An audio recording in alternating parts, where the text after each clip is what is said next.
ಇಂದು ನನ್ನ ಆರೋಗ್ಯ ಸರಿ ಇರಲಿಲ್ಲ. ಅದಕ್ಕಾಗಿ ನಾನು ಎಲ್ಲಿ ಕೆಲಸ ಮಾಡುತ್ತಿದ್ದೆ ಅಲ್ಲೇ ಇರಲು ನಿರ್ಧರಿಸಿದೆ. ಮನೆ ಓನರ್ ಒಂದು ರೂಮಿನಲ್ಲಿ ನನಗೆ ಮಲಗಲು ಹೇಳಿದರು. ನಾನು ಮಲಗಿದೆ. ಮಧ್ಯರಾತ್ರಿ ಯಾರೋ ನನ್ನ ದೇಹವನ್ನು ಅವರ ಒರಟು ಕೈಗಳಿಂದ ಎಸಗುತ್ತಿದ್ದಾರೆ. ಎಚ್ಚರವಾದರೆ ಕತ್ತಲೆಯಾಗಿತ್ತು. ತಿಳಿಯಲಿಲ್ಲ. ನಂತರ ಆ ಮನುಷ್ಯ ನನ್ನ ಬಟ್ಟೆಯನ್ನು ತೆಗೆಯುತ್ತಿದ್ದಾನೆ.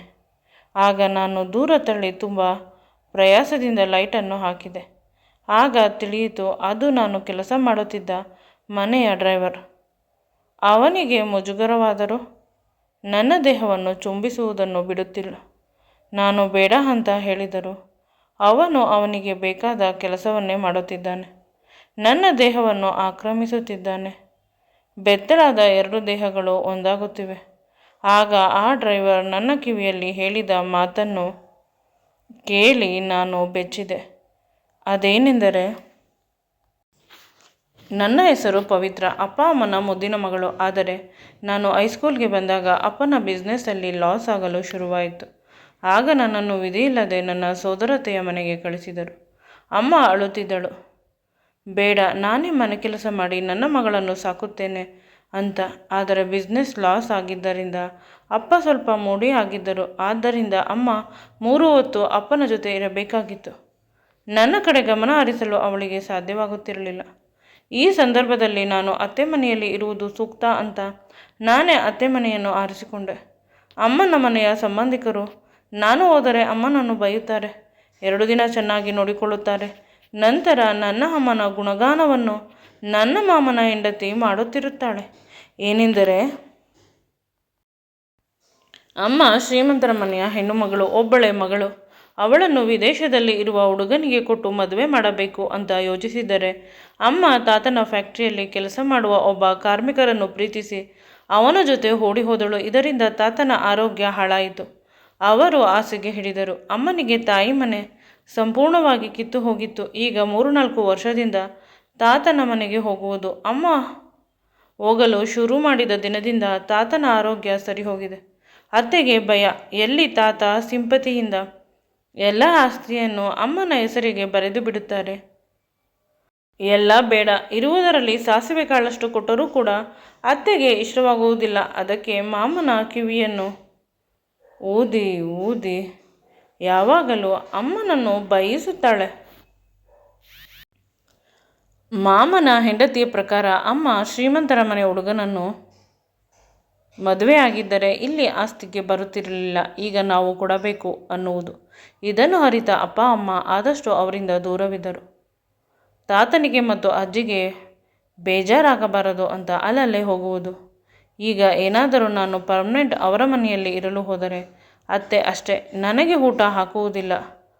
ಆದ್ದರಿಂದ ನನ್ನ ಅಪ್ಪನ ತಂಗಿಯ ಮನೆಯಲ್ಲಿ ಇರಲು ನಿರ್ಧರಿಸಿದೆ. ಎಷ್ಟೇ ಆದರೂ ನಮ್ಮ ರಕ್ತ ಬೇಸರ ಮಾಡಿಕೊಳ್ಳುವುದಿಲ್ಲ ಅಂತ ಅಪ್ಪನ ಜೊತೆ ಬಲವಂತ ಮಾಡಿದೆ. ಅತ್ತೆಯ ಮನೆಯಲ್ಲಿ ಬೆಂಗಳೂರಿನಲ್ಲಿ ಉಳಿದುಕೊಳ್ಳುತ್ತೇನೆ ಅಂತ. ಮೊದಲು ಇಷ್ಟವಿಲ್ಲದಿದ್ದರು, ಏಕೆಂದರೆ ಅಷ್ಟೊಂದು ಪ್ರೀತಿಯಿಂದ ಅಷ್ಟೊಂದು ಕಾಳಜಿಯಿಂದ ನಮ್ಮ ಮನೆಯಲ್ಲಿ ಇಟ್ಟುಕೊಳ್ಳುತ್ತೇನೆ ಅಂತ ಪ್ರಾಮಿಸ್ ಮಾಡಿದರು. ಎಲ್ಲರೂ ಎಮೋಷ್ನಲ್ ಆದರು ಆ ಸಮಯದಲ್ಲಿ. ಅದು ತುಂಬ ದುಃಖದ ಸಮಯವಾಗಿತ್ತು ನನಗೆ. ಆದರೆ ನನ್ನ ತಲೆಯಲ್ಲಿ ತುಂಬ ಪ್ಲ್ಯಾನ್ ಇತ್ತು. ಪೇಟೆಯಲ್ಲಿ ಏನಾದರೂ ಕೆಲಸ ಮಾಡಬೇಕು ಪಾರ್ಟ್ ಟೈಮ್. ಅದರಿಂದ ಬಂದ ಹಣವನ್ನು ಸ್ವಲ್ಪ ಅಮ್ಮನಿಗೆ ಕಳಿಸಬೇಕು. ಅಪ್ಪನ ಆರೋಗ್ಯ ಬೇಗ ಸುಧಾರಿಸಬೇಕು. ಈ ರೀತಿ 10 ಹಲವು ಆಲೋಚನೆಗಳು ಇತ್ತು. ಆದರೆ ಅತ್ತೆಯ ಮನೆಗೆ ಬಂದ ಮೊದಲ ದಿನದಲ್ಲಿ ತಿಳಿಯಿತು, ಇಲ್ಲಿ ಕಾಂಪೌಂಡ್ನಿಂದ ಹೊರಗೆ ಹೋದರೆ ಅತ್ತೆ ದೊಡ್ಡ ಶಿಕ್ಷೆ ನನಗೆ ಕೊಡುತ್ತಿದ್ದಳು. ಬೆಂಗಳೂರಿನಲ್ಲಿ ಹುಡುಗರು ಸರಿಯಿಲ್ಲ. ನಿನ್ನ ಅಪ್ಪ ಅಮ್ಮ ತುಂಬ ನಂಬಿಕೆಯಿಂದ ಕಳಿಸಿದ್ದಾರೆ. ಚೆನ್ನಾಗಿ ಓದಿ ಕೆಲಸಕ್ಕೆ ಸೇರಿಕೋ. ಅಲ್ಲಿಯವರೆಗೂ ನಿನ್ನ ಅಪ್ಪ ಅಮ್ಮನಿಗೆ ಬೇಕಾದ ಹಣದ ಸಹಾಯವನ್ನು ನಾನು ಮಾಡುತ್ತೇನೆ ಅಂತ ಹೇಳಿದಳು. ಅತ್ತೆ ಎಂದರೆ ನನಗೆ ಸ್ವಲ್ಪ ಭಯ ಜಾಸ್ತಿ. ಅವಳು ಹೇಳಿದ ಮಾತಿಗೆ ತಲೆ ಆಡಿಸಿದೆ. ಸ್ಕೂಲಿನಲ್ಲಿ ನನ್ನ ವಿದ್ಯಾಭ್ಯಾಸ ಮೊದಲು ಕಷ್ಟವಾದರೂ ನಂತರ ನಾನು ಚೆನ್ನಾಗಿ ಓದಲು ಆರಂಭಿಸಿದೆ. 1 ವರ್ಷ ಆದರೆ ಅತ್ತೆ ನನ್ನನ್ನು ಚೆನ್ನಾಗಿ ನೋಡಿಕೊಂಡಳು. ನಂತರ SSLCಗೆ ಬಂದಾಗ ಅತ್ತೆಯ ಸ್ವಭಾವ ಸಂಪೂರ್ಣವಾಗಿ ಬದಲಾಯಿತು. ಹೋಗಬೇಡ, ಇಲ್ಲೇ ಮನೆ ಕೆಲಸ ಮಾಡಿಕೊಂಡು ಇರು ಅಂತ ಅತ್ತೆ ಹೇಳಿದರು. ಅತ್ತೆ ಮಾತಿಗೆ ನಾನು ಒಪ್ಪಿಕೊಂಡೆ, ಏಕೆಂದರೆ ನನಗೆ ಹಣದ ಅವಶ್ಯಕತೆ ಇತ್ತು. ಅತ್ತೆ ತನ್ನ ಗೆಳತಿಯ ಮನೆಯಲ್ಲಿ ಕೆಲಸಕ್ಕೆ ಇಟ್ಟರು. ಬೆಳಗ್ಗೆ ಬರುತ್ತಿದ್ದೆ, ಸಂಜೆ ಹೋಗುತ್ತಿದ್ದೆ. ತಿಂಡಿ ಊಟ, ಸಂಜೆ ಊಟ ಇಲ್ಲೇ ಆಗುತ್ತಿತ್ತು. ಕಾಫಿ ಎಷ್ಟು ಸಲ ಬೇಕಾದರೂ ಹಾಕಿಕೊಂಡು ಕುಡಿಯಬಹುದಿತ್ತು. Ice cream ತಿನ್ನಬಹುದಿತ್ತು. ಬಗೆ ಬಗೆಯ ತಿಂಡಿಗಳು ಅವರ ಮನೆಯ ಕಿಚನ್ನಲ್ಲಿ ಇದ್ದವು. ಅವುಗಳನ್ನೆಲ್ಲ ಹೇಗೆ ಬೇಕಾದರೂ ತಿನ್ನಬಹುದು. ಅಷ್ಟೊಂದು ಸ್ವತಂತ್ರವಿತ್ತು. ಒಂದು ರೀತಿ ಮನೆ ಕೆಲಸ ಅನ್ನುವುದನ್ನು ತೆಗೆದುಹಾಕಿದರೆ ಇನ್ನೆಲ್ಲ ವಿಷಯದಲ್ಲೂ ತುಂಬ ಚೆನ್ನಾಗಿತ್ತು. ನನಗೆ ಕೈತುಂಬಳ ಸಂಬಳ ಕೊಡುತ್ತಿದ್ದರು. ಹಾಕಿಕೊಳ್ಳಲು ಚಂದದ ಬಟ್ಟೆಗಳನ್ನು ತೆಗೆದುಕೊಡುತ್ತಿದ್ದರು. ನಾನು ಮೇಡಮ್ ಅವರ ಚಂದದ ಸೀರೆಗಳನ್ನು ತೆಗೆದುಕೊಂಡು ಹೋಗಿ ಅಮ್ಮನಿಗೆ ಕೊಡುತ್ತಿದ್ದೆ. ಇದು ಮನೆಯಲ್ಲಿ ಗೊತ್ತಿರಲಿಲ್ಲ ನಾನು ಮನೆ ಕೆಲಸ ಮಾಡುತ್ತಿದ್ದೇನೆ ಅಂತ. ಹೇಳುವ ಗೋಜಿಗೂ ಕೂಡ ನಾನು ಹೋಗಿಲ್ಲ, ಇವರಿಗೆ ಬೇಜಾರಾಗುತ್ತದೆ ಅಂತ. ಮೊದಮೊದಲು 1-2 ಕೆಲಸಕ್ಕೆ ಬಂದವಳು ಈಗ ಮನೆಯ ಜವಾಬ್ದಾರಿಯನ್ನು ತೆಗೆದುಕೊಂಡಿದ್ದಾನೆ. ಪ್ರತಿ ಕೆಲಸವೂ ನನ್ನ ಕೈ ಕೆಳಗಡೆ ಹೋಗಬೇಕು. ನಾನು ಮಾಡಬೇಕು ಅಥವಾ ಕೆಲಸದವರ ಕೈಯಲ್ಲಿ ಮಾಡಿಸಬೇಕು. ಅಷ್ಟು ಜವಾಬ್ದಾರಿ ಕೊಟ್ಟಿದ್ದಾರೆ. ಅಮ್ಮನವರು ನನ್ನನ್ನು ಈಗ ತುಂಬ ಚೆನ್ನಾಗಿ ನೋಡಿಕೊಳ್ಳುತ್ತಾರೆ. ನನ್ನನ್ನು ಪಾರ್ಲರ್ಗೆ ಕರೆದುಕೊಂಡು ಹೋಗುತ್ತಾರೆ, ಮೇಕಪ್ ಮಾಡಿಸುತ್ತಾರೆ. ಇಂದು ಬೆಳಿಗ್ಗೆ ಅವರ ರೂಮ್ಗೆ ಕರೆದು ಚಂದದ ಒಡವೆ ಒಂದನ್ನು ಕೊಟ್ಟರು. Necklace set. ಇದನ್ನು ಇಂದು ಬರುವ ಯುಗಾದಿ ಹಬ್ಬಕ್ಕೆ ಹಾಕಿಕೊ. ನಿನ್ನ ಬಳಿ ಒಡವೆ ಇಲ್ಲ ಅಂತ ನನ್ನ ಗೆಳತಿ ಹೇಳುತ್ತಿದ್ದಳು. ಅವಳಿಗೂ ತೋರಿಸು ಅಂತ ಹೇಳಿದರು. ಅದಕ್ಕೆ ತೆಗೆದುಕೊಂಡು ಹೋಗಿ ಅತ್ತೆಗೆ ತೋರಿಸಿದಾಗ ಮೊದಲು ಕಿತ್ತುಕೊಂಡಳು. ನಂತರ ನಾನು ಅಳುತ್ತಾ ಮೇಡಮ್ಗೆ ಫೋನ್ ಮಾಡಿದೆ. ಆನಂತರ ಮೇಡಮ್ ಕೂಡ ಅತ್ತೆಗೆ ಫೋನ್ ಮಾಡಿದ್ದರೇನೋ. ನನ್ನ ನೆಕ್ಲೆಸನ್ನು ಅತ್ತೆ ನನಗೆ ತಂದು ಕೊಟ್ಟರು. ನನಗೆ ಬರುವ ಸಂಬಳದಲ್ಲಿ ಅತ್ತೆಗೂ ಕೂಡ ಸ್ವಲ್ಪ ಹೋಗುತ್ತದೆ. ಮೇಡಮ್ ಮನೆಗೆ ಕೆಲಸಕ್ಕೆ ನನ್ನನ್ನು ಸೇರಿಸಿದ್ದಕ್ಕೆ. ಇತ್ತೀಚೆಗೆ ನಾನು ಕಡಿಮೆ ಮಾಡಿದ್ದೇನೆ ಅತ್ತೆಯ ಮನೆಗೆ ಹೋಗಲು. ಇಂದು ರಾತ್ರಿ ಮೇಡಮ್ ಮನೆಯಲ್ಲೇ ಮಲಗಿದೆ. ಆಗ ಸ್ವಲ್ಪ ಧೈರ್ಯ ಬಂತು. ಇಲ್ಲೇ ರೆಗ್ಯುಲರ್ ಆಗಿ ಮಲಗೋಣ ಅಂತ ಅಂದುಕೊಂಡೆ. ಏಕೆಂದರೆ ನನಗೆ ಔಟ್ ಹೌಸ್ ಕೊಟ್ಟಿದ್ದಾರೆ. ಆ ಮನೆ ಕೂಡ ತುಂಬ ಚೆನ್ನಾಗಿದೆ. ಆದರೆ ಅತ್ತೆ ಮನೆ ಬಿಟ್ಟರೆ ಅತ್ತೆ ಅಪ್ಪ ಅಮ್ಮನಿಗೆ ನನ್ನ ಮೇಲೆ ಚಾಡಿ ಹೇಳಿ ತೊಂದರೆ ಮಾಡುತ್ತಾಳೆ. ಅದಕ್ಕಾದರೂ ಸ್ವಲ್ಪ ದಿನ ಅಡ್ಜಸ್ಟ್ ಮಾಡಿಕೊಳ್ಳಬೇಕು. ಮೇಡಮ್ ಹೇಳುತ್ತಿದ್ದರು, ಅವರ ಸಂಬಂಧದಲ್ಲಿ ಒಂದು ಹುಡುಗ ಇದ್ದಾನಂತೆ. ಅವನು ಒಳ್ಳೆಯವನಂತೆ. ನೀನು ಬೇಕಾದರೆ ಒಪ್ಪಿಕೊಂಡರೆ ಮದುವೆ ಮಾಡುತ್ತೇನೆ ಅಂತ ಹೇಳಿದರು. ಅಷ್ಟೇ ಅಲ್ಲ, ಮೇಡಮ್ ಹೇಳುತ್ತಾರೆ, ನೀನು ಸಾಯುವವರೆಗೂ ನಮ್ಮ ಜೊತೆ ಇರು, ಎಲ್ಲೂ ಹೋಗಬೇಡ. ಮದುವೆ ಆದರೂ ಕೂಡ ನಿನಗೆ ಏನಾದರೂ ಒಂದು ಕೆಲಸ ಕೊಟ್ಟು ಇಲ್ಲೇ ಇಟ್ಟುಕೊಳ್ಳುತ್ತೇವೆ. ನಿನ್ನಷ್ಟು ಒಳ್ಳೆಯ ನಂಬಿಕೆ ಇರುವ ಹುಡುಗಿ ಸಿಗುವುದು ತುಂಬ ಕಷ್ಟ. ನಮ್ಮ ಮನೆಯನ್ನು ನಿನ್ನ ಮನೆ ಅನ್ನುವಷ್ಟು ಕಾಳಜಿಯಿಂದ ನೋಡಿಕೊಳ್ಳುತ್ತೀಯ. ನಿನ್ನಷ್ಟು ಒಳ್ಳೆಯ ಹುಡುಗಿಯನ್ನು ನಾವು ನೋಡಿಲ್ಲ ಅಂತ ತುಂಬ ಹೊಗಳುತ್ತಿದ್ದರು. ಅದೆಲ್ಲ ಜಾಸ್ತಿ ಅಂತ ಅನಿಸುತ್ತಿತ್ತು. ವಾರದಲ್ಲಿ 2 ದಿನ ನಾನು ಮೇಡಮ್ ಅವರ ಮನೆಯಲ್ಲಿ ಮಲಗುತ್ತಿದ್ದೆ. ಅಂದರೆ ಅದು ಅವರ ಮನೆಯಲ್ಲಿ ಮಲಗುವುದಾದರೆ ನನಗೆ ಅಂತ ಒಂದು ರೂಮನ್ನು ಬಿಟ್ಟುಕೊಟ್ಟಿದ್ದರು. ಮೊದಲು ಇಷ್ಟ ಅನಿಸಿದರು. ಆನಂತರ ನನ್ನಷ್ಟು ಚೆನ್ನಾಗಿ ಕೆಲಸ ಮಾಡುವ ಹುಡುಗಿ ಇವರಿಗೆ ಸಿಕ್ಕಿಲ್ಲವೇನೋ. ಇವರಿಗೆ ಯಾವಾಗಲೂ ತುಂಬ ಕಂಫರ್ಟ್ ಆಗಿ ಚೆನ್ನಾಗಿ ಇರುತ್ತಾರೆ. ನಾನು ಕೆಲಸ ಮಾಡುತ್ತಿದ್ದರೆ ನಾನು ನೋಡಲು ತುಂಬ ಸುಂದರವಾಗಿದ್ದೇನೆ, ಆದ್ದರಿಂದ ಇನ್ನೂ ಕೂಡ ನಾನು ಅಟ್ರ್ಯಾಕ್ಟ್ ಆಗುತ್ತೇನೆ ಅಂತ ನನ್ನನ್ನು ನಾನು ಹೊಗಳಿಕೊಂಡೆ. ಮನಸ್ಸಿನಲ್ಲಿ ಒಂದು ರೀತಿ ಹೀಗೂ ಬಂತು, ನಾನು ತುಂಬ ಒಳ್ಳೆಯವಳು, ನನ್ನಷ್ಟು ಒಳ್ಳೆಯವಳು ಇನ್ನೂ ಇಲ್ಲ ಅನ್ನುವ ಜಂಬ ದಿನದಿಂದ ದಿನಕ್ಕೆ ಜಾಸ್ತಿ ಆಗುತ್ತಿತ್ತು. ಇಂದು ಸ್ವಲ್ಪ ಹುಷಾರಿರಲಿಲ್ಲ, ಅಷ್ಟೊಂದು ಏನೂ ಇಲ್ಲ, ಆದರೆ ಇಲ್ಲೇ ಮಲಗಬೇಕು ಅಂತ ಅನಿಸಿತು. ಇಲ್ಲಿ AC ರೂಮು ನನಗೆ ಕೊಟ್ಟಿರುವುದು. ಅತ್ತೆಯ ಮನೆಗೆ ಹೋದರೆ ನೆಲದ ಮೇಲೆ ಚಾಪೆ ಹಾಕಿಕೊಂಡು ಮಲಗಬೇಕು. ಅದಕ್ಕಾಗಿ ನಾನು ಇಲ್ಲೇ ಇರಲು ಒಪ್ಪಿದೆ. ನಾನು ಇಲ್ಲಿ ಇರುತ್ತೇನೆ ಅಂದರೆ ಮೇಡಮ್ಗೆ ತುಂಬ ಇಷ್ಟವಾಗುತ್ತದೆ. ನನಗೆ ತುಂಬ ದುಃಖವಾಗುತ್ತಿತ್ತು. ಮೊದಮೊದಲು ನಾವು ಇಷ್ಟೊಂದು ಶ್ರೀಮಂತರಲ್ಲ ಅಂತ. ನಮ್ಮ ಮನೆಯ ಯಜಮಾನಿ ತುಂಬ ಒಳ್ಳೆಯವರಾಗಿದ್ದರಿಂದ ನಾನು ಕೂಡ ಶ್ರೀಮಂತಳೆ, ಇದು ನಮ್ಮ ಮನೆ ಅನ್ನುವ ರೀತಿ ಫೀಲ್ ಮಾಡಿಸುತ್ತಿದ್ದಾಳೆ. ನಾನು ಇಂದು ಇಲ್ಲಿ ಮಲಗುತ್ತೇನೆ ಅಂದ ತಕ್ಷಣ ಅವರು ಒಪ್ಪಿಕೊಂಡರು. ಸ್ವಲ್ಪ ಬೇಸರದಲ್ಲಿ ಇದ್ದರು. ನಂತರ ನಗುತ್ತಾ, ನಿನಗೆ ಇಷ್ಟ ಇದ್ದರೆ ಮಲಗಿಕೋ, ಇದು ನಿನ್ನ ಮನೆ ಅಂತ ಹೇಳಿದರು. ಅವರು ಯಾವಾಗಲೂ ಯಾವುದಾದರೂ ಒಂದು ವಿಷಯದಲ್ಲಿ ಯೋಚನೆ ಮಾಡುತ್ತಿರುತ್ತಾರೆ. ನನಗೆ ಕಷ್ಟವಾಯಿತು. ಅವರ ದುಃಖವನ್ನು ಸರಿಪಡಿಸಬೇಕು ಅಂತ ಯೋಚಿಸುತ್ತಿದ್ದೆ. ನಂತರ ನಾನು ಸುಮ್ಮನಾದೆ. ದೊಡ್ಡವರು, ಅವರ ವಿಷಯ 1000 ಇರುತ್ತದೆ. ನನ್ನ ಕೆಲಸವನ್ನು ನಾನು ನೋಡಿಕೊಂಡು ಸುಮ್ಮನೆ ಇದ್ದರೆ ಸರಿ. ಇಲ್ಲವಾದರೆ ನಾನು ಮಾಡುತ್ತಿರುವ ಈ ಕೆಲಸಕ್ಕೆ ತೊಂದರೆ ಆದರೆ ಬೇರೆ ಮನೆಯ ಕೆಲಸಕ್ಕೆ ಹೋಗಲು ಸಾಧ್ಯವಾಗುವುದಿಲ್ಲ. ಇಷ್ಟೊಂದು ಚೆನ್ನಾಗಿ ಯಾರೂ ನನ್ನನ್ನು ನೋಡಿಕೊಳ್ಳುವುದಿಲ್ಲ ಅಂತ ರೂಮಿಗೆ ಹೋಗಿ ಮುದುರಿಕೊಂಡು ಮಲಗಿದೆ. ಇಂದು ಬಹಳ ಬೇಗ ನಿದ್ರೆ ಬಂತು. ನೆಮ್ಮದಿಯಾಗಿ ನಿದ್ರಿಸುತ್ತಿದ್ದೆ. ಆದರೆ ತುಂಬ ಸಮಯದ ಮೇಲೆ ನನಗೆ ಎಚ್ಚರವಾಯಿತು. ನನಗೆ ಸಾಮಾನ್ಯವಾಗಿ ಎಚ್ಚರವಾಗುವುದಿಲ್ಲ. ಮಧ್ಯರಾತ್ರಿ ರಾತ್ರಿ ಮಲಗಿದರೆ ಬೆಳಗ್ಗೆ ಎಚ್ಚರವಾಗುವುದು. ಇಂದು ಅಷ್ಟೊಂದು ಮಾತ್ರೆಗಳನ್ನು ತೆಗೆದುಕೊಂಡಿದ್ದೇನೆ ಜ್ವರ ವಾಸಿಯಾಗಲಿ ಅಂತ. ಆದರೂ ಎಚ್ಚರವಾಗಿದೆ ಅಂತ ಗಮನಿಸಿದಾಗ ರೂಮ್ ಪೂರ್ತಿ ಕತ್ತಲಾಗಿದೆ. ಅಷ್ಟೇ ಅಲ್ಲ, ನನ್ನ ದೇಹ ರೋಮಾಂಚನದಿಂದ ಕುಣಿಯುತ್ತಿದೆ. ಅಂದರೆ ನನ್ನ ಮೈ ಮೇಲೆ ಬಟ್ಟೆ ಇಲ್ಲ, ಸಂಪೂರ್ಣವಾಗಿ ಬೆತ್ತಲಾಗಿದ್ದೇನೆ. ಯಾರೋ ಅವರ ಹೊರಟಾದ ಕೈಯನ್ನು ಆಡಿಸುತ್ತಿದ್ದಾರೆ. ನನಗೆ ನಿಜವಾಗಲೂ ಭಯವಾಯಿತು. ನನಗೆ ಮದುವೆ ಆಗಿಲ್ಲ ಕನ್ಯೆ. ಮೊದಲ ರಾತ್ರಿ ನನ್ನ ಗಂಡನ ಜೊತೆ ನಾನು ಮಾಡಿಕೊಳ್ಳಬೇಕು ಅಂತ ಆಸೆಯಿಂದ ಇದ್ದೆ. ಆದರೆ ಇಲ್ಲಿ ನೋಡಿದರೆ ನನ್ನನ್ನು ಯಾರೋ ಬಳಸಿಕೊಳ್ಳುತ್ತಿದ್ದಾರೆ ಅಂತ ಜೋರಾಗಿ ಕಿರುಚಿದೆ. ಆ ಒರಟು ಕೈಗಳು ನನ್ನ ಬಾಯನ್ನು ಗಟ್ಟಿಯಾಗಿ ಮುಚ್ಚಿದವು. ನನ್ನ ದೇಹದ ಮೇಲೆ ಅವರ ಆಧಿಪತ್ಯವನ್ನು ಸಾಧಿಸುತ್ತಿವೆ. ನಾನು ಬಲವಂತವಾಗಿ ಆ ಮನುಷ್ಯನನ್ನು ದೂರ ತಳ್ಳಿದೆ. ಅಷ್ಟೇ ಅಲ್ಲ, ನನ್ನ ಕೈ ಬಳಿಯೇ ಲೈಟ್ ಸ್ವಿಚ್ ಇತ್ತು. ಆನ್ ಮಾಡಿ ನೋಡಿದಾಗ ಎದುರುಗಡೆ ಇದ್ದ ಮನುಷ್ಯನನ್ನು ನೋಡಿ ಬೆಚ್ಚಿದೆ. ಇವನಾ ಅಂತ ಕಿರುಚಿದೆ. ಅವನು ಬೇರೆ ಯಾರೂ ಅಲ್ಲ, ನಮ್ಮ ಮನೆಯ ಓನರ್, ಇಟ್ಟುಕೊಂಡಿರುವ ಹೊಸ ಕಾರ್ ಡ್ರೈವರ್, ಇತ್ತೀಚೆಗೆ ಬಂದಿರುವ ಡ್ರೈವರ್. ತುಂಬ ಚೆನ್ನಾಗಿ ಕಾರು ಓಡಿಸುತ್ತಾನೆ, ತುಂಬ ತಲಹರಟೆ ಅಂತ ಮೇಡಮ್ ಅವರು ಯಾವಾಗಲೂ ಹೇಳುತ್ತಿದ್ದರು.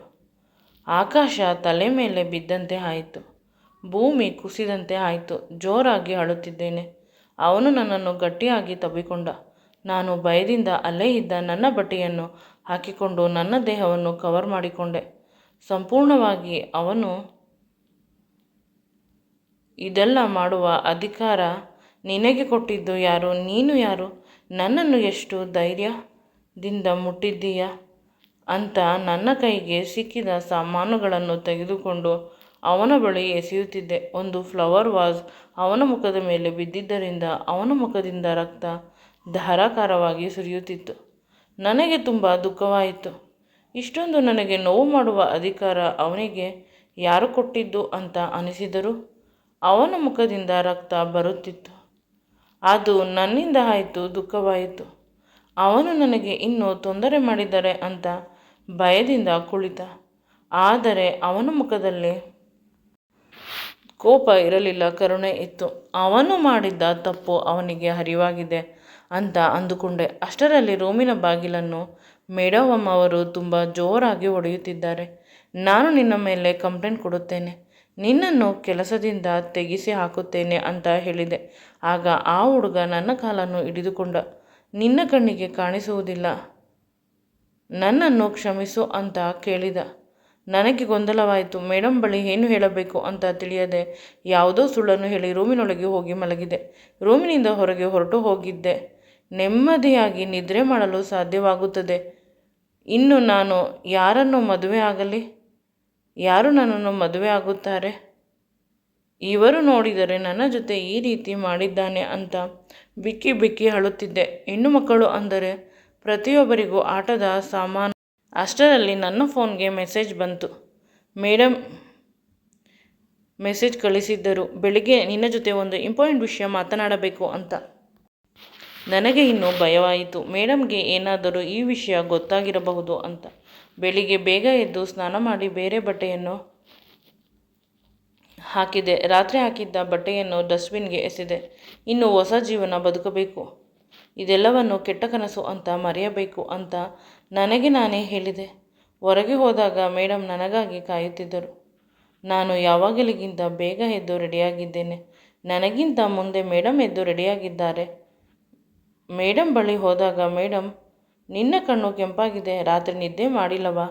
ಬಾ ಇಲ್ಲಿ ಕುಳಿತುಕೋ ಅಂತ ಹೇಳಿ ಅವರ ಪಕ್ಕ ಕುಳ್ಳಿರಿಸಿಕೊಂಡರು. ಇದೇ ಮೊದಲ ಬಾರಿ ಅವರ ಪಕ್ಕ ಕುಳ್ಳಿರಿಸಿಕೊಂಡಿರುವುದು. ಅವರು ಅವರ ತಮ್ಮನನ್ನು ಮದುವೆ ಆಗುವ ಪ್ರಸ್ತಾಪ ಹೇಳಿದರು. ನಾನು ಕೆಲಸದವಳು ಅಂದರೆ ಪ್ರತಿಯೊಬ್ಬರೂ ಒಂದೊಂದು ಕೆಲಸ ಮಾಡುತ್ತಾರೆ. ಮನೆ ಕೆಲಸ ಮಾಡುವವರನ್ನು ಏಕೆ ನಾವು ಅಷ್ಟೊಂದು ಕೇವಲವಾಗಿ ನೋಡಬೇಕು? ನಿನ್ನ ಮೇಲೆ ನನಗೆ ಅಭಿಮಾನವಿದೆ, ಗೌರವವಿದೆ ಅಂತ ಮೇಡಮ್ ಹೇಳಿ ಅವರ ತಮ್ಮನನ್ನು ಮದುವೆ ಆಗುವಂತೆ ಕೇಳಿಕೊಂಡರು. ಭಯವಾಯಿತು. ಏನು ಹೇಳಬೇಕು ಅಂತ ತಿಳಿಯದೆ ಅತ್ತೆ ಹೆಸರನ್ನು ಹೇಳಿದೆ. ಅಷ್ಟರಲ್ಲಿ ಮೇಡಮ್ ಅತ್ತೆಗೆ ಫೋನ್ ಮಾಡಿ ಈ ವಿಷಯದ ಬಗ್ಗೆ ಪ್ರಸ್ತಾಪ ಇಟ್ಟಾಗ ಅತ್ತೆ ಬಹಳ ಬೇಗ ಖುಷಿಯಿಂದ ಒಪ್ಪಿಕೊಂಡರು. ನಾವು ಹುಡುಗಿಯನ್ನು ಕೊಡುತ್ತೇವೆ ಅಷ್ಟೇ, ಒಳ್ಳೆಯ ಗುಣದಿಂದ ಕೂಡಿರುವ ಮಗುವನ್ನು ಕೊಡುತ್ತೇವೆ, ಯಾವುದೇ ಆಸ್ತಿಯಾಗಲಿ ಐಶ್ವರ್ಯವಾಗಲಿ ಕೊಡುವುದಿಲ್ಲ, ಮದುವೆ ಕೂಡ ಮಾಡಿಕೊಡಲು ಸಾಧ್ಯವಿಲ್ಲ ಅಂತ ಹೇಳಿದಾಗ ಮೇಡಮ್ ಅವರು ಅದೆಲ್ಲವನ್ನು ನಾವು ಮಾಡಿಕೊಳ್ಳುತ್ತೇವೆ, ದೇವರು ಕೊಟ್ಟಿದ್ದಾನೆ, ನೀವು ನಿಮ್ಮ ತಮ್ಮ ಮತ್ತು ಅವರ ಹೆಂಡತಿಗೆ ಹೇಳಿ ಮದುವೆಗೆ ಇಂದು ಸಂಜೆ ಬರುವ ರೀತಿ ಹೇಳಿ. ದೇವಸ್ಥಾನದಲ್ಲಿ ಮದುವೆ, ಬಹಳ ಬೇಗ ಮದುವೆ ಆಗುತ್ತದೆ. ಹುಡುಗ ಬೇರೆ ರಾಜ್ಯಕ್ಕೆ ಮದುವೆ ಆದ ತಕ್ಷಣ ಹುಡುಗಿಯನ್ನು ಕರೆದುಕೊಂಡು ಹೋಗುತ್ತಾನೆ ಅಂದ ತಕ್ಷಣ ನನಗೆ ಆಶ್ಚರ್ಯವಾಯಿತು. ನನಗೆ ಗೊತ್ತಿಲ್ಲದ ವಿಷಯ ಅತ್ತೆಗೆ ಹೇಳುತ್ತಿದ್ದಾರೆ ಅಂತ. ಅತ್ತೆ ಒಂದೇ ಸಲ ಒಪ್ಪಿಕೊಂಡರು. ಅವರಿಗೆ ದುಡ್ಡು ಖರ್ಚಾಗಬಾರದು ಅಷ್ಟೇ. ನನಗೆ ರೇಷ್ಮೆ ಸೀರೆ ಉಡಿಸಿ ಚಂದದ ಒಡವೆಗಳನ್ನು ಹಾಕಿದರು. ಮೇಡಮ್, ನಿಮ್ಮ ಬಳಿ ಒಂದು ಹೊಸ ವಿಷಯ ಹೇಳಬೇಕು, ಅದೇನೆಂದರೆ ಅಂತ ಹೋದಾಗಲೂ ಪ್ರತಿ ಸಲ ಏನಾದರೂ ತೊಂದರೆ ಆಗುತ್ತಿತ್ತು. ಮದುವೆಯನ್ನು ತಪ್ಪಿಸಲು ತುಂಬ ಪ್ರಯತ್ನ ಮಾಡಿದರೆ, ಆದರೆ ಅದು ಸಾಧ್ಯವಾಗಲಿಲ್ಲ. ನಂತರ ನನ್ನನ್ನು ದೇವಸ್ಥಾನಕ್ಕೆ ಕರೆದುಕೊಂಡು ಹೋದರು. ಮನೆಯವರು ತೀರಾ ಹತ್ತಿರದ ಸಂಬಂಧಿಕರು ಮದುವೆಗೆ ಬಂದಿದ್ದರು. ಹುಡುಗನನ್ನು ಹುಡುಕುತ್ತಿದ್ದಾರೆ. ಆಗ ಹುಡುಗ ಬಂದ. ಅವನನ್ನು ನೋಡಿ ನಾನು ಅಲ್ಲೇ ಕೆಳಗೆ ಕುಸಿದೆ. ಆ ಹುಡುಗ ಬೇರೆ ಯಾರೂ ಅಲ್ಲ, ನಿನ್ನೆ ರಾತ್ರಿ ನನ್ನ ಜೊತೆ ಮೊದಲ ರಾತ್ರಿ ಮಾಡಿಕೊಂಡ ನಮ್ಮ ಮನೆಯ ಡ್ರೈವರ್. ನಾನು ಮೇಡಮ್ಗೆ ಹೇಳಿದ್ದೆ, ಮೇಡಮ್, ಇವರು ನಿಮ್ಮ ಮನೆಯ ಡ್ರೈವರ್ ಜೊತೆ ನೀವು ನನ್ನ ಮದುವೆ ಮಾಡಿಸುತ್ತಿದ್ದೀರಾ ಅಂತ ಏನೋ ಹೇಳಲು ಹೋದಾಗ, ಅವನು ಡ್ರೈವರ್ ಅಲ್ಲ, ನನ್ನ ಸ್ವಂತ ತಮ್ಮ. ಅಪ್ಪ ಅಮ್ಮನ ಜೊತೆ ಕೋಪ ಮಾಡಿಕೊಂಡಿದ್ದೆ ಯಾವುದೋ ಆಸ್ತಿಯ ವಿಷಯಕ್ಕೆ. ಅವನು ನನ್ನನ್ನು ಸಮಾಧಾನ ಮಾಡಲು ಇಲ್ಲಿಗೆ ಬಂದಿದ್ದು. ಇಷ್ಟು ದಿನವಾದ ಮೇಲೆ ನಿಮ್ಮಿಬ್ಬರ ವಿಷಯ ತಿಳಿಯಿತು. ಆಗ ನನಗೆ ಇವನ ಮೇಲೆ ಇದ್ದ ಕೋಪ ಹೋಗಿ ಪ್ರೀತಿ ಬಂತು. ಮೇಡಮ್, ನಿನ್ನೆ ರಾತ್ರಿ ಅಂತ ಏನೋ ಹೇಳಲು ಹೋದಾಗ, ನಿನ್ನೆ ನೀನು ಕಿರಿಚಿದಾಗ ನನಗೆ ಎಲ್ಲ ತಿಳಿಯಿತು. ಆದರೆ ಹೇಗಿದ್ದರೂ ಇವತ್ತು ಮದುವೆ ಆಗುತ್ತಾರೆ ಅಂತ ಸುಮ್ಮನಿದ್ದು ಬಿಡೋಣ ಅಂತ ಅನಿಸಿತು. ಇವನು ಮೊದಲ ಬಾರಿ ನಿನ್ನನ್ನು ನೋಡಿದ ಸಮಯದಿಂದಲೂ ಪ್ರೀತಿ ಮಾಡುತ್ತಿದ್ದಾನೆ ಅಂತ ಹೇಳಿದ್ದ. ಇವನ ಮೇಲೆ ನನಗೆ ನಂಬಿಕೆ ಇರಲಿಲ್ಲ. ಇವನು ಇನ್ನೂ ಚಿಕ್ಕವನು ಅಂತ ಬೇರೆ ಹುಡುಗನನ್ನು ಹುಡುಕುತ್ತಿದ್ದೆ. ಒಳ್ಳೆಯ ಸಂಬಂಧ ಬಂದಿತು. ನಾನು ಎಲ್ಲಿ ನಿನ್ನ ಮದುವೆ ಮಾಡಿಬಿಡುತ್ತೇನೆ ಅನ್ನುವ ಭಯದಿಂದ ಅವನು ನಿನ್ನ ಜೊತೆ ಈ ರೀತಿ ನಡೆದುಕೊಂಡ. ದಯವಿಟ್ಟು ಅವನನ್ನು ಕ್ಷಮಿಸು ಅಂತ ಕೈ ಮುಗಿದು ಅವರು ತಮ್ಮನ ಕೆನ್ನೆಗೆ ಹೊಡೆದರು. ನೀನು ಅವಳನ್ನು ಎಷ್ಟು ಪ್ರೀತಿ ಮಾಡುತ್ತಿದ್ದೀಯಾ ಅಂತ ನಾನು ನೋಡಬೇಕಿತ್ತು. ನೀನು ಹೇಗೆ ಈ ರೀತಿ ತಪ್ಪು ಮಾಡಿದೆ ಅಂತ ಮೇಡಮ್ ತುಂಬ ಬೇಸರ ಮಾಡಿಕೊಂಡರು. ಅಲ್ಲಿ ತುಂಬ ಶಾಂತವಾಗಿತ್ತು ವಾತಾವರಣ. ಆಗ ನಮ್ಮ ಅತ್ತೆ ಅಲ್ಲಿ ಇದ್ದ ಎಲ್ಲರನ್ನೂ ಸಮಾಧಾನ ಮಾಡಿದ್ದರು. ಅಷ್ಟೇ ಅಲ್ಲ, ನನ್ನ ಮತ್ತು ಮೇಡಮ್ನ ತಮ್ಮನ ಮದುವೆಯನ್ನು ಮಾಡಿಸಿದರು. ಈಗ ನಾವು ನಿಜವಾಗಲೂ ಸತಿಪತಿಗಳಾದೆವು. ನನ್ನ ಗಂಡನ ಕಣ್ಣುಗಳಲ್ಲಿ ಕನಿಕರ ಇತ್ತು. ಅವರಿಗೆ ಪಶ್ಚಾತ್ತಾಪವಿದೆ ಅನ್ನೋದನ್ನು ಅರಿತೆ. ನಂತರ ಅವರನ್ನು ಗಟ್ಟಿಯಾಗಿ ತಬ್ಬಿಕೊಂಡು ಐ ಲವ್ ಯು ಹೇಳಿದೆ. ಈ ವಿಡಿಯೋ ನಿಮಗೆ ಇಷ್ಟವಾಗಿದ್ದಲ್ಲಿ ದಯವಿಟ್ಟು ನನ್ನ ಚಾನಲನ್ನು ಲೈಕ್ ಮಾಡಿ, ಶೇರ್ ಮಾಡಿ ಮತ್ತು ಸಬ್ಸ್ಕ್ರೈಬ್ ಮಾಡಿ. Thanks for watching and keep supporting me always.